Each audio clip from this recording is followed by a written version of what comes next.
AskReddit. What sounds like fiction but is actually a real historical event. When King Edward I was young, before he was king, he was a prisoner of Simon de Montfort during a civil war. During his captivity he asked to ride the horses at the castle where he was being held. He proceeded to ride them one by one, tiring them all out.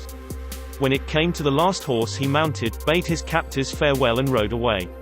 All of the other horses were too tired to give effective chase. The marathon at the 1904 Olympics in St. Louis. The first-place finisher did most of the race in a car. He had intended to drop out, and got a car back to the stadium to get his change of clothes, and just kind of started jogging when he heard the fanfare. The second-place finisher was carried across the finish line, legs technically twitching, by his trainers. They had been refusing him water, and giving him a mixture of brandy and rat poison for the entire race. Doping wasn't illegal yet, and this was a terrible attempt at it, so he got the gold when the first guy was revealed. Third finisher was unremarkable, somehow. Fourth finisher was a Cuban mailman, who had raised the funds to attend the Olympics by running non-stop around his entire country. He landed in New Orleans, and promptly lost all of the traveling money on a riverboat casino. He ran the race in dress shoes and long trousers, cut off at the knee by a fellow competitor with a knife. He probably would have come in first, well, second, behind the car, had it not been for the hour nap he took on the side of the track after eating rotten apples he found on the side of the race.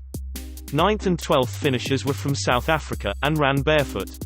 South Africa didn't actually send a delegation, these were students who just happened to be in town and thought it sounded fun.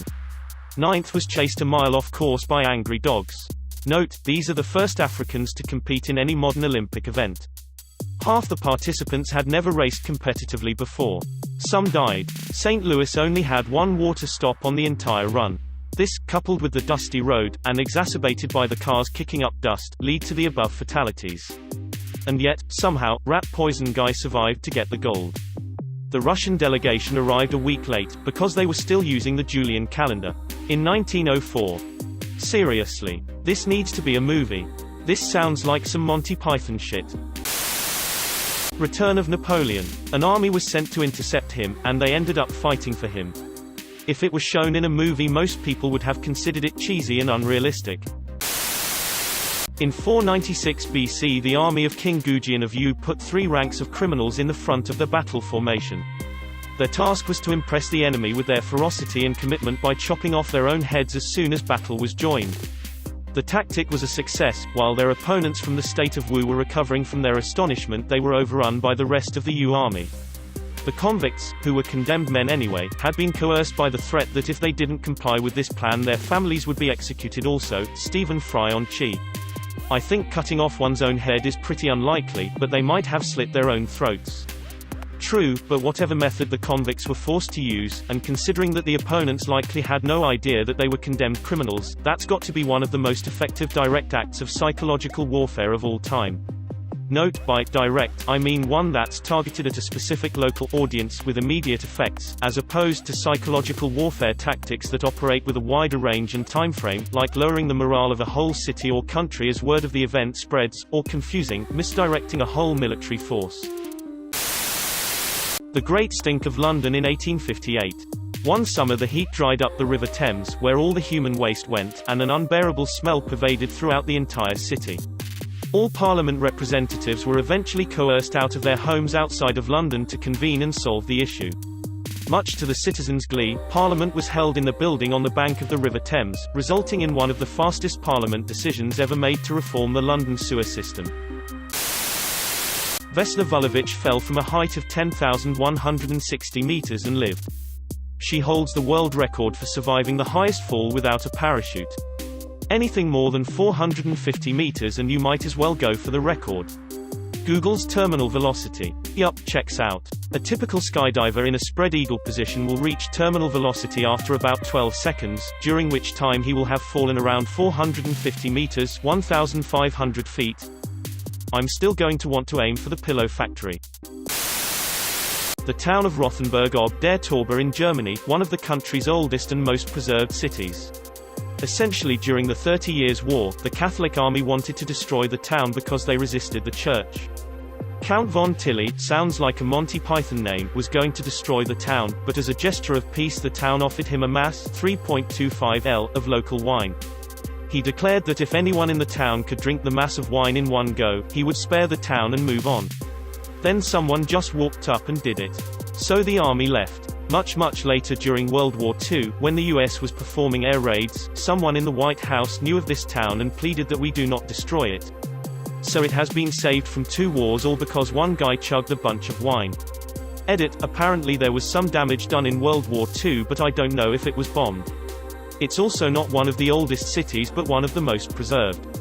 I just posted from memory from my German culture and history class in college. Thanks for the feedback. The many defenestrations of Prague. Starting a war by throwing diplomats out the window is almost straight out of 300. The Japanese Kamikaze divine wind that saved the country from an amphibious invasion by the Mongolian hordes. The Mongols captured a foothold on some outlying Japanese islands, and started to attack the mainland. The Japanese army pushed them back, and they had to retreat to China. When they did, a typhoon ravaged their navy and sank their ships. The Mongolians, probably reasonably, seeing this as a fluke, decided to rebuild and attack again. 7 years later. Unfortunately for them, the Japanese fortified their coastline. After basically months of sailing around seeking a place to land, another typhoon struck the fleet and destroyed them. There would be no third invasion. Jaka Baboon, who was employed to change rail signals. After initial skepticism, the railway decided to officially employ Jack once his job competency was verified. The baboon was paid 20 cents a day, and a half bottle of beer each week. It is widely reported that in his 9 years of employment with the railroad, Jack never made a mistake. I wonder what that salary negotiation was like. Right? Like, how did they figure to just give him half a bottle of beer rather than a full or a quarter of a bottle? Maybe the guy tasked with giving him the bottle of beer decided he wanted to drink the first half. Some guy in Australia decided he wanted to hunt rabbits, but rabbits don't live in Australia, so then he released like 12 in his backyard and now there's a fuck ton of rabbits in Australia. The owner and bartender of a bar once tried to take out an insurance policy on one of their alcoholic customers with one of their friends, in an attempt to make some fast cash.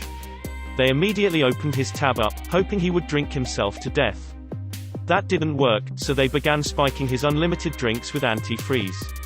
That didn't work, so they decided to pump carbon monoxide into his apartment one night. He still wouldn't die. They then beat him savagely and put him in the back of their car to bury him in a rural area. Halfway out there, they heard noises coming from the trunk of the car. He still hadn't died, and when they stopped and got him out, he began walking away under his own power. It took 3 times being hit with a car to finally kill him.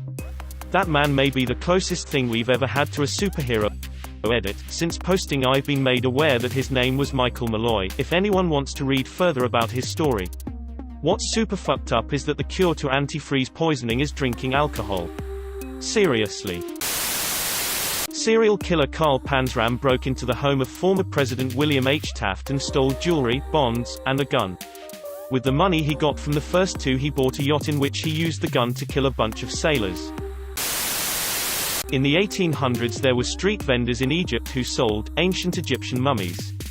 Just lined them up on a street corner and sold them like they were umbrellas on a rainy day. English tourists would buy them to display as oddities. The entire Taiping Rebellion, a war started by a Chinese peasant who dreamed, and believed, he was Jesus' younger brother. Although poor, the first thing he did was have a giant demon-slaying sword forged. Took over a city. Asked the British why they wouldn't pay him tribute as the new head of their faith. Engaged in total war with the king. Applied pseudo-communist policies like abolishing private property. Separated women and men from ever interacting, and sent the women to the front lines. Over 20 million people died, with some estimates as high as 40 million. It was the 4th deadliest conflict in human history. It killed more people than World War I. Only World War II, transition of the Ming, and Qing conquest of the Ming were deadlier. The London beer flood of 1814, when one vat of beer at Muir & Co. brewery exploded, it proceeded to cause a domino effect of other vats to also burst, causing a tidal wave that flooded a neighborhood, leaving crumbled homes in its path as well as 8 people dead, and dozens injured. Boston had the molasses flood. I've added drowning in food to my preferred list of ways to not die. Yes, even beer.